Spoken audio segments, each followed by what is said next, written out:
अब यह भी सुन लीजिए कि जेल में मुस्कान को कौन कौन सी सुविधाएं मिल सकती हैं। तो महिला कैदी गर्भवती होती है तो उसे इलाज और डाइट की सभी सुविधाएं अच्छी मिलती हैं। जेल मैनुअल के अनुसार दी जाती है, अच्छे रिकमेंडेशन दी जाती हैं, अच्छे डाइट दिए जाते हैं। और अब दूसरा सवाल यह है कि क्या गर्भावस्था के दौरान क्या मृत्यु दंड नहीं दिया जा सकता।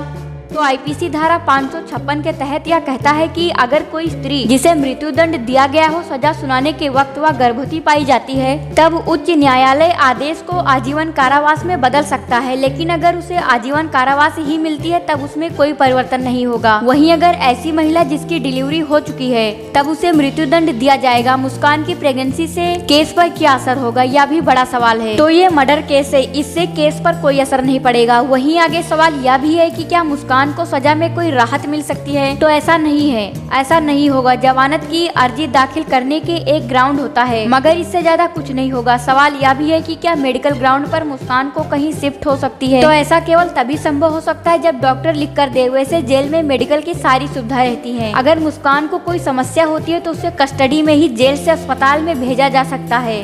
तो ही मुस्कान की बच्ची पीहू वो हर रोज मुस्कान के पास ही जाने की जिद करती है और सबसे ज्यादा अपने माँ को याद करती है।